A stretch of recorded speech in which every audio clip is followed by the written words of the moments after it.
আসসালামু আলাইকুম, আমি জাকারিয়া মাহমুদ, খুলনা মেডিকেল কলেজ থেকে। সো আজকে আমাদের আলোচনার টপিক হচ্ছে টার্মিনোলজি। সো এখানে আমরা মেইনলি হচ্ছে আমাদের অ্যানাটমিক্যাল টার্মিনোলজি নিয়ে আমরা বেশি আলোচনা করব। আস্তে আস্তে হচ্ছে আমাদের আরও টার্মিনোলজির ভিডিও বা অ্যাসোসিয়েটেড ভিডিও আমরা দিব। সো প্রথম দিকে হচ্ছে আমরা আলোচনা করতেছি আমাদের অ্যানাটমিক্যাল টার্মিনোলজি নিয়ে।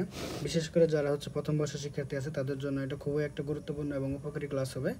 এবং যারা হচ্ছে অ্যানাটমির প্রতি আগ্রহ আছে যাদের, তাদের জন্য একটা রিভিশনের মতো একটা ক্লাস হবে, এবং যেটা কিনা আমাদের প্রপ পরীক্ষা থেকে শুরু করে সব জায়গায় আমাদের ভাইবা এবং সব জায়গায় আমাদের এটা লাগবে। সো মেডিকেল টার্মিনোলজি, যেটা অ্যানাটমিক্যাল টার্মিনোলজিটা আমরা হচ্ছে এখন শুরু করতে যাচ্ছি। সো অ্যানাটমিক্যাল টার্মিনোলজি হচ্ছে আমাদের কেন জানা দরকার, বিকজ হচ্ছে আমরা জানি যে হচ্ছে আমাদের পুরো সিলেবাসটা হচ্ছে আমাদের ইংলিশে থাকে, এবং অ্যানাটমিক্যাল টার্মিনোলজি যে জিনিসটা আছে সেটা হচ্ছে ইংলিশের বাইরেও অনেক ওয়ার্ড হচ্ছে আমরা এটা ব্যবহার করা হয় এখানে। মেইনলি যে অ্যানাটমিক্যাল টার্মিনোলজিগুলো হচ্ছে মেইনলি আসে হচ্ছে গ্রিক শব্দ থেকে বা হচ্ছে আমাদের ল্যাটিন শব্দ থেকে এটা নেওয়া হয় বেশি। এখন কিছু কিছু হচ্ছে ফ্রেঞ্চ ওয়ার্ড এবং হচ্ছে ইংলিশ ওয়ার্ডও আমাদের এখন নেওয়া হচ্ছে এবং আছে। এগুলো হলো যে একদম ইউনিভার্সালি কিন্তু সব জায়গায় একই রকম। সো অ্যানাটমিক্যাল টার্মিনোলজি যেগুলো আছে এগুলো কিন্তু কোনো কোনো দেশে ফিক্স না, সব জায়গায় একই রকম। সো এটাকে একদম জেনারেলাইজভাবে আমাদের জানা দরকার আমাদের ভালোভাবে অ্যানাটমি জানতে হলে। সো প্রথমেই আমরা হচ্ছে যেটা জানবো সেটা হচ্ছে অ্যানাটমিক্যাল পজিশন। সো অ্যানাটমিক্যাল পজিশনটা আমাদের জন্য জানা অত্যন্ত গুরুত্বপূর্ণ। তার কারণ হচ্ছে যে অ্যানাটমিক্যাল পজিশনটা আমাদের সবসময়, আমরা অ্যানাটমি যখন পড়বো, একটা ক্যাডেভারের কথা চিন্তা করব বা একটা মানুষের কথা চিন্তা করবো, বোনস বিসেরা যা কিছুই পড়বো সেটাকে সবসময় আমরা অ্যানাটমিক্যাল পজিশনে ধরে নিয়েই তারপরে পড়বো। এবং আমাদের সবসময় আমাদের পেশেন্টকে আমরা অ্যানাটমিক্যাল পজিশনে দিকে আমরা হচ্ছে কল্পনা করে নিই। সো অ্যানাটমিক্যাল পজিশন এটা আমাদের জন্য ভাইবার জন্য একটা ইম্পর্টেন্ট কোশ্চেন, এবং এটা আমাদের জন্য একটু জানা দরকার। তার কারণ হচ্ছে এখানে আমি নিচের দিকে লিখে দিয়েছি। সো এটাকে আমি একটু বোঝাই দেওয়ার চেষ্টা করতেছি। প্রথমে হলো যে পজিশনটা কি থাকবে, পজিশন থাকবে হচ্ছে erect poster. So erect poster মানে একদম দাঁড়ানো অবস্থায় থাকবে, এটা অ্যানাটমিক্যাল পজিশন আমরা বলি ইরেক্ট পোস্টার। এবং আই যেটা আছে, আইটা থাকবে হচ্ছে ফরওয়ার্ড দিকে ডিরেক্টেড থাকবে, তাহলে আই ডিরেক্টেড ফরওয়ার্ডস, আইয়ের ডিরেকশন থাকবে হচ্ছে ফরওয়ার্ড দিকে। এবং আমাদের লুকিং বা দৃষ্টিটা থাকবে হচ্ছে স্ট্রেইট, একদম স্ট্রেইট ফরওয়ার্ড সামনের দিকে দৃষ্টি থাকবে। তারপরে আমরা চলে আসবো হচ্ছে আপার লিম্বের ক্ষেত্রে। সো আপার লিম্ব বলতে আমরা হচ্ছে আমাদের যে হাতের, আমরা যেটা বলি হলো যে আপার লিম্ব আমাদের কী কী পার্ট আছে, তাহলে আর্ম আছে, ফোর আর্ম আছে, আর হচ্ছে আমাদের হ্যান্ড আছে। সো তিনটা জিনিসকে মিলে হলো আমাদের upper limb. So upper limb কেমনভাবে থাকবে, আপার লিম্ব থাকবে হচ্ছে hang by the side. So আমরা বলি হলো যে আপার লিম্ব বডির দুই পাশে এরকম হ্যাং অবস্থায় থাকবে, হ্যাং বাই দ্য সাইড এরকম ঝুলন্ত অবস্থায় আছে। এবং আমাদের আপার লিম্বের ক্ষেত্রে যে হ্যান্ড থাকে, হ্যান্ডের আমাদের অ্যান্টেরিয়র সারফেসকে আমরা বলি হচ্ছে পাম। সো এই পামটা থাকবে হচ্ছে আমাদের ফরওয়ার্ড দিকে ডিরেক্টেড, তাহলে পাম ডিরেক্টেড ফরওয়ার্ডস, পামটা থাকতেছে ডিরেক্টেড ফরওয়ার্ডস। এবং আপার লিম্বের ক্ষেত্রে আমাদের ফিঙ্গার বলি আমরা, এই ডিজিট বলি বা ফিঙ্গার বলি, এই ফিঙ্গারগুলো থাকতেছে স্ট্রেইট এবং ডাউনওয়ার্ডস থাকবে। তাহলে আমরা বলবো আপার limb hang by the side, palm directed forwards and finger straight downwards. So lower লিম্বের ক্ষেত্রে দেখা যাবে যে লোয়ার লিম্ব হচ্ছে আমাদের দুইটা প্যারালাল থাকবে, তাইলে আমরা বলবো এভাবে বোথ লোয়ার লিম্ব আর parallel to each other. And আমরা যে লোয়ার লিম্বের ক্ষেত্রে পায়ের পাতা যেটাকে আমরা বলি বা পায়ের যে নিচের পার্টটা সেটাকে আমরা বলি সোল, সোলটা থাকে হচ্ছে ফ্ল্যাট, এবং টো যেগুলো আছে বা পায়ের আঙ্গুলিগুলো এগুলোকে আমরা টোজ বলি। So টোজ directed forwards. সো এটাকে আমরা একসাথে এভাবে বলতে পারি যে erect poster, I forward directed and look straight, upper limb hang by the side বা upper limb হচ্ছে hang by the side and palm directed forwards and finger directed straight downwards, and lower limb are parallel to each other, sole are flat on the surface and toes are directed forwards. So এইটাকে আমরা বলি হলো anatomical position. এবং anatomical পজিশনের সাথে আমাদের আরেকটা position এখানে আমরা কম্পেয়ার করতে পারি, সেটা হচ্ছে fundamental position of our body.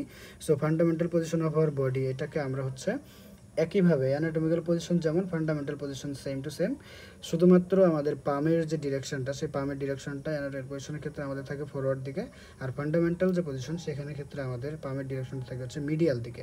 So এটাই হচ্ছে আমাদের পার্থক্য। এবং অ্যানাটমিতে আরও কিছু বহুল প্রচলিত কিছু হচ্ছে আমাদের পজিশন আছে, সেই পজিশনগুলো হচ্ছে এক নম্বর position supine position. Supine position বলতে আমরা যে লেই ডাউন অন দ্য বেড, মানে বেডের উপর আমাদের হচ্ছে লেই ডাউন যে আমরা বলি অন দ্য বেড, তাহলে বেডের উপরের দিকে আমরা যে শুয়ে থাকি, সো এই পজিশনটাকে আমরা বলি হলো সুপাইন পজিশন। তাহলে লে ডাউন অন দ্য বেড, তাহলে লে down on the bed, lay on the bed যদি আমরা বলতে পারি। সো এখানে ক্ষেত্রে আমরা দেখা যায় ফেসটা আমরা খেয়াল করবো, ফেস ডিরেক্টেড আপওয়ার্ডস, ফেস হচ্ছে ডিরেক্টেড আপওয়ার্ডস। তাহলে আমাদের all body lay down on the bed, but body lay down on the bed, face directed upwards. This position is called supine position. And what is the prone position? So prone position হচ্ছে bed লে down on the bed, আমাদের body বেডের উপর lay down আছে but উল্টা হয়ে উপর হয়ে শোয়া যেটা, সেটাকে আমরা বলি হলো প্রোন পজিশন। প্রোন পজিশনের ক্ষেত্রে আমাদের ফেস থাকবে হচ্ছে ডাউনওয়ার্ডস, ফেসের ডিরেকশন থাকবে হচ্ছে আমাদের ডাউনওয়ার্ডস, ফেসের ডিরেকশন ডাউনওয়ার্ডস থাকবে। এইটুকু হলো আমাদের পার্থক্য সুপাইন এবং প্রোনেশনের ক্ষেত্রে। তারপরে আমাদের আরেকটা পজিশন আছে যেটা কিনা আমাদের অ্যানাটমিতে খুব কম লাগলে পরেও আমাদের পরবর্তী ইয়ারগুলোতে বিশেষ করে গাইনিতে হচ্ছে আমাদের এটা অনেক বেশি পরিমাণে লাগে, সেটা হচ্ছে লিথোটমি পজিশন। সো লিথোটমি পজিশনটা হচ্ছে আমাদের সুপাইন পজিশনের একটু মডিফাইড পার্ট। সো সুপাইন পজিশনের ক্ষেত্রে আমরা যেমন হচ্ছে দেখলাম lay down on the bed, but এখানেও lay down on the bed, but এখানে দেখা যায় যে আমাদের নি জয়েন্ট যেটা আছে, নি জয়েন্ট এবং হচ্ছে হিপ জয়েন্ট তারা হচ্ছে সেমি ফ্লেক্সড অবস্থায় থাকে। তাইলে knee joint and hip joint আর সেমি ফ্লেক্সড, তার মানে তারা হবে হচ্ছে সেমি ফ্লেক্সড অবস্থায় থাকবে। এবং বাটক যেটা আছে সেই বাটকটা হবে আমাদের apart from each other, buttock and thigh apart from each other. This position is called lithotomy position. বিশেষ করে হচ্ছে আমাদের ভ্যাজাইনাল কোনো ধরনের এক্সামিনেশন বা হচ্ছে ভ্যাজাইনাল কোনো সার্জারির ক্ষেত্রে আমাদের এই পজিশনটা হচ্ছে আমাদের খুবই একটা উপকারী পজিশন, বা আমরা বলতে পারি হচ্ছে এটা একটা হেল্পফুল একটা পজিশন। সো এই পজিশনে অনেক সার্জারি করা হয় এবং অনেক ধরনের এক্সামিনেশন আমরা হচ্ছে করতে পারি এই পজিশনের মাধ্যমে। সো এটাকে আমরা বললাম হচ্ছে লিথোটমি পজিশন। দেন হচ্ছে আমাদের এখন কিছু আমরা টার্মিনোলজিতে চলে যাই। সো এট ফার্স্টে আমরা প্রথম যে ছবিটাতে আছে এই ছবিটাতে আমরা প্রথমে খেয়াল করার চেষ্টা করি কয়েকটা জিনিস। একটা হলো সুপিরিয়র। সো কোনো কিছু সুপিরিয়র আমরা তখনই বলবো যেটা কিনা বডির মাথার দিকে আছে। সো মাথার দিকে এই শব্দটাকে আমরা মেডিকেল ভাষায় বলি হচ্ছে ক্রেনিয়াল এন্ড, বা মাথার দিকে ডিরেক্টেড। তাহলে যদি কোনো একটা জিনিস মাথার দিকে থাকে বা উপরের দিকে থাকে সেটাকে আমরা বলি সুপিরিয়র, আর যদি কোনো একটা পায়ের দিকে থাকে সেটাকে আমরা বলি হলো ইনফিরিয়র, বা এটাকে আমরা মেডিকেলের টার্মিনোলজিতে আরেকটাভাবে ডাকা হয় সেটা হচ্ছে কর্ডাল। সো কর্ডাল শব্দের অর্থ হচ্ছে আমরা বলি টেইল, টেইলের দিকে বা হচ্ছে ফুটের দিকে যদি কোনো কিছু থাকে সেটাকে আমরা বলি হচ্ছে ইনফিরিয়র। সো সুপিরিয়র এবং ইনফিরিয়র আমরা বুঝতে পারলাম। দেন হচ্ছে আমাদের যে জিনিসটা জানতে হবে সেটা হচ্ছে বডির সারফেস। সো বডির সারফেস সামনের দিকে যদি থাকছে সারফেসটা আমাদের বডির, সেটাকে আমরা বলি হচ্ছে অ্যান্টিরিয়র সারফেস, বা আমরা এটাকে বলতে পারি ভেন্ট্রাল সারফেস। সো আমাদের বডির ভেন্ট্রাল সারফেস বা হচ্ছে অ্যান্টিরিয়র সারফেস। পোস্টেরিয়র যে সারফেসটা থাকে পিছনের দিকে যে সারফেসটা, সেটাকে আমরা বলি হলো পোস্টেরিয়র সারফেস বা ডরসাল সারফেস। তাইলে এটা কিন্তু আমরা ইন্টারমিডিয়েটে পড়ে আসছি যে ভেন্ট্রাল মানে হলো অঙ্কীয় এবং ডরসাল মানে হলো পৃষ্ঠীয়, যেমন রুই মাছের ক্ষেত্রে ছিল। সো একইভাবে এখানে তো আমাদের মানুষের ক্ষেত্রে পড়তে হবে। সো অ্যান্টিরিয়র সারফেস এটাকে আমরা বলি হচ্ছে ভেন্ট্রাল সারফেস, পোস্টেরিয়র সারফেস হতে বলি সেটাকে আমরা বলি হচ্ছে পোস্টেরিয়র সারফেস বা ডরসাল সারফেস। সো একইভাবে আমাদের পামের ক্ষেত্রে বা আমাদের হ্যান্ডের ক্ষেত্রে আমরা একটা জিনিস দেখব যে পামটা হচ্ছে আমাদের হ্যান্ডের একটা অ্যান্টিরিয়র সারফেস যেটা, সেটাকে আমরা বলি হলো তো পামার সারফেস বা আমাদের anterior surface of the hand. So anterior surface of the হ্যান্ডকে আমরা বলি palmar surface, and posterior surface of the hand যেটা আছে সেটাকে আমরা বলি হলো ডরসাল সারফেস, যেটাকে আমরা অনেক সময় বলি ডরসাম, ডরসামও আমরা বলতে পারি। এবং হচ্ছে তার পরবর্তীতে আমরা যে ওয়ার্ডটা জানবো সেটা হচ্ছে প্রক্সিমাল অ্যান্ড ডিস্টাল।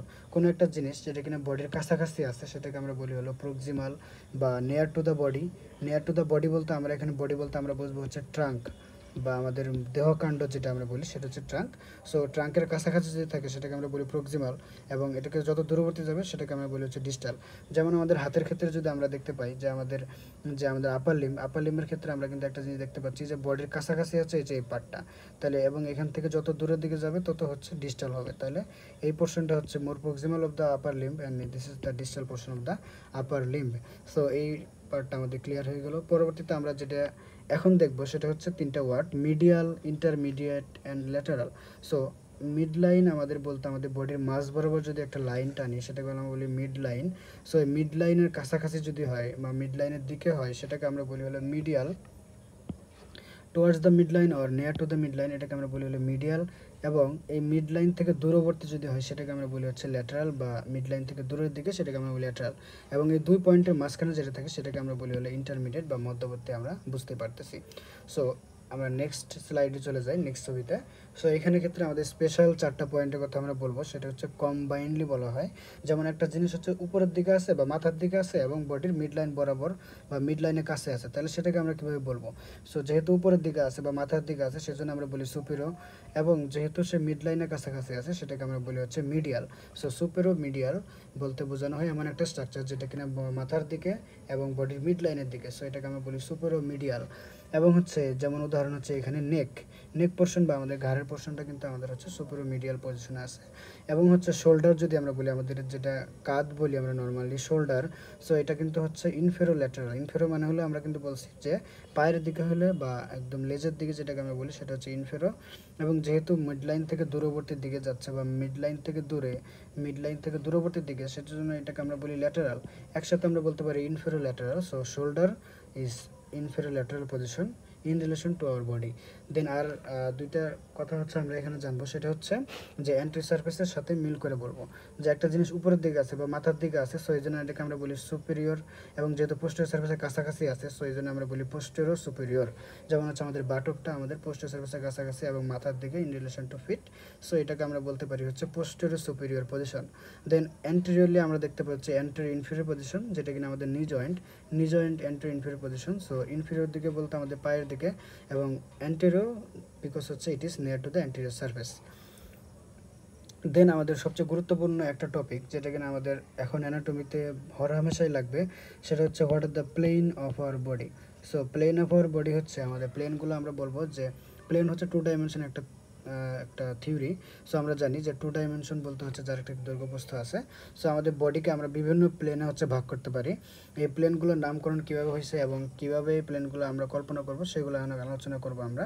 সো প্রথমে হচ্ছে আমাদের বডিকে আমরা যদি বলি একটা লংগিটিউডিনাল একটা প্লেন, যেটা কিনা আমাদের বডিকে ইকুয়াল রাইট অ্যান্ড লেফট হাফে ভাগ করে ফেলে। তার মানে রাইট অ্যান্ড লেফট ইকুয়াল হাফে যে ভাগ করছে সেটাকে আমরা বলতেছি হচ্ছে মিড স্যাজাইটাল প্লেন। তাহলে মিড স্যাজাইটাল প্লেন থেকে দুই পাশে আমাদের বডির দূরত্ব হচ্ছে সেম, সো বা দুই পাশে সেম জিনিস থাকে। সো এটাকে আমরা অ্যানাটমিক্যালি সারফেস অ্যানাটমির উপর ভিত্তি করে আমরা বলতেছি। ইন্টারনাল স্ট্রাকচারের ক্ষেত্রে আমাদের এইটা খাটবে না। সো এখন ক্ষেত্রে যে দেখা যাইতেছে যে বডিকে আমাদের ইকুয়াল রাইট অ্যান্ড লেফট সবসে ভাগ করছে, সমান বাম এবং ডান পাশে ভাগ করেছে যে প্লেনটা, সেটাকে আমরা বলি হলো মিড স্যাজাইটাল প্লেন। এবং মজার একটা বিষয় হচ্ছে মিড স্যাজাইটাল প্লেনের সাথে প্যারালাল যে কোনো প্লেনকেই, যেটা কিনা parallel to mid sagittal plane, এটাকে আমরা বলি স্যাজাইটাল প্লেন। সো স্যাজাইটাল প্লেনও কিন্তু আমাদের বডিকে রাইট অ্যান্ড লেফট হাফে ভাগ করে, but it is not equal right and left half. So এখানে পার্থক্যটা হচ্ছে not equal, unequally right and left হাফে যে কোনোভাবে যদি ভাগ করে সেটাকে আমরা বলি হলো মিড স্যাজাইটাল বলি না, সেটাকে আমরা বলি স্যাজাইটাল প্লেন। যেমন এই পাশে একটা স্যাজাইটাল প্লেন, এই পাশে একটা স্যাজাইটাল প্লেন আমরা দেখতে পাচ্ছি। সো এখন কথা হচ্ছে যে কেন এটাকে স্যাজাইটাল বলা হয়, why it is call sagittal. Because আমরা জানি যে পরবর্তী কার্ডগুলোতে আমরা জানতে পারবো যখন হেড নেক আমরা পড়বো, বা যারা হচ্ছে অ্যানাটমি সম্পর্কে আমাদের যাদের আগে থেকে ধারণা আছে, সো এটা আমরা জানি যে আমাদের একটা স্কালের মাঝ বরাবর একটা কি থাকে, সুচার থাকে। সেই সুচারটাকে আমরা বলি হলো স্যাজাইটাল সুচার। এবং এই যেহেতু প্লেনটা স্যাজাইটাল সুচার বরাবর ক্রস করে, সো এটাকে আমরা এই জন্য বলি mid sagittal plane. So according to the suture name এই প্লেনটাকে হচ্ছে নামকরণ করা হয়েছে। দেন পরবর্তীতে আমাদের একটা প্লেন আমরা জানবো, সেটা হচ্ছে কোরোনাল প্লেন। সো কোরোনাল প্লেনকে আমরা অনেক সময় বলি হচ্ছে frontal plane of our body. Frontal plane এই প্লেনটা হচ্ছে বডিকে অ্যান্টেরিয়র অ্যান্ড পোস্টেরিয়র ইকুয়াল হাফসে ভাগ করছে। সো কোরোনাল প্লেনটা হচ্ছে আমাদের বডির অ্যান্টেরিয়র অ্যান্ড পোস্টেরিয়র হাফে ভাগ করলে সেটাকে আমরা বলি কোরোনাল প্লেন। এবং এটাকে ইকুয়ালি অ্যান্টেরিয়র পোস্টেরিয়র দুই হাফে ভাগ করতে পারে বা আনইকুয়ালি ভাগ করতে পারে, সবগুলোকে আমরা হচ্ছে কোরোনাল প্লেন বলি বা ফ্রন্টাল প্লেন বলি। সো আরেকটা প্লেন যেটা কিনা আমাদের বডিকে ইকুয়ালি আপার অ্যান্ড লোয়ার পার্টে ভাগ করছে, যেটা কিনা একটা হরাইজন্টাল প্লেন। এই হরাইজন্টাল প্লেনটাকে আমরা বলি হলো horizontal plane or transverse plane. So এখানে আমরা দেখতে পাচ্ছি যে এখানে হচ্ছে যে মিড বরাবর আমাদের বডিকে রাইট অ্যান্ড লেফট সাইডে দুভাবে ভাগ করে ফেলছে, সেটাকে আমরা বলতেছি হচ্ছে মিড স্যাজাইটাল প্লেন। এবং এই প্লেনের প্যারালাল যে কোনো প্লেন যেটা কিনা আমাদের বডিকে রাইট অ্যান্ড লেফট আনইকুয়াল হাফে ভাগ করে, সেটাকে আমরা বলি স্যাজাইটাল প্লেন। এবং আমাদের বডিকে অ্যান্টেরিয়র পোস্টেরিয়র দুই ভাগে ভাগ করে, সেটাকে আমরা বলি কোরোনাল প্লেন। এবং বডিকে আপার অ্যান্ড লোয়ার দুই ভাগে সমানভাবে ভাগ করে, সেটাকে আমরা বলি হলো হরাইজন্টাল প্লেন। সো এখন কথা হচ্ছে যে এটাকে আমরা বলি কার্ডিনাল প্লেন, একটা কথা আছে সেটা আমরা হচ্ছে এখন জানবো, what is cardinal plane. So cardinal plane হচ্ছে যে কোনো একটা প্লেন আমাদের বডির, যেই প্লেনটা কিনা বডিকে ইকুয়ালি দুই ভাগে ভাগ করছে, সেটাকে আমরা কার্ডিনাল প্লেন বলবো। যেমন উদাহরণস্বরূপ এখানে আমাদের mid sagittal plane is a cardinal plane, because mid sagittal plane হচ্ছে বডিকে ইকুয়াল রাইট অ্যান্ড লেফট সাইডে ভাগ করছে, দ্যাটস তো এটাকে আমরা বলি হলো কার্ডিনাল প্লেন। এটা one kind of cardinal plane. Then also হচ্ছে আমাদের যেই কোরোনাল প্লেনটা আমাদের বডিকে ইকুয়ালি অ্যান্টিরিয়র এন্ড পোস্টেরিয়র ভাগ করবে সেটাকে আমরা বলবো কার্ডিনাল কোরোনাল প্লেন বা কার্ডিনাল প্লেন। দেন আমাদের যেই পার্টটা বা যেই প্লেনটা আমাদের বডিকে ইকুয়াল আপার অ্যান্ড লোয়ার হাফে ভাগ করে সেটাও একটা cardinal plane. So cardinal plane can be any plane which divided in our body equal halves it can be vertically or হচ্ছে হরাইজন্টালি, যে কোনোভাবে যদি আমাদের ইকুয়াল হাফসে ভাগ করে সেটাকে আমরা বলি কার্ডিনাল প্লেন। সো এখন হচ্ছে আমরা দুইটা এক্সট্রা কয়েকটা কথা জানবো, সেটা হচ্ছে যে হোয়াট ইজ ইনভ্যাজিনেশন। সো ইনভ্যাজিনেশন বলতে বোঝা যেতেছে এখানে যে ইন মানে ভিতরের দিকে, ভ্যাজিনেশন মানে হলো প্রোট্রুশন। তার মানে কোনো একটা জিনিসের ভিতরের দিকে যদি কোনো কিছু প্রোট্রুটেড অবস্থায় হয় সেটাকে আমরা বলি ইনভ্যাজিনেশন, এবং কোনো একটা জিনিস হচ্ছে বাইরের দিকে যদি প্রোট্রুটেড অবস্থায় থাকে সেটাকে আমরা বলি হচ্ছে ইভ্যাজিনেশন। এবং ইন্টেরিয়র এবং হচ্ছে এক্সটেরিয়র বলতে আমরা বোঝাই কোনো একটা স্ট্রাকচার, অ্যানাটমিক্যালি আমরা যে কোনো একটা স্ট্রাকচার পড়বো, সো স্ট্রাকচারের ইনসাইড বা ভিতরের দিকে যদি হয় সেটাকে আমরা বলি হলো ইন্টেরিয়র, অ্যান্ড বাইরের দিকে যদি হয় সেটাকে আমরা বলি হলো এক্সটেরিয়র বা outside of this structure. So this is outside, exterior. Then next দুইটা ওয়ার্ড হচ্ছে আমরা এখানে টার্মিনোলজি জানবো, সেটা হচ্ছে সুপারফিশিয়াল অ্যান্ড ডিপ।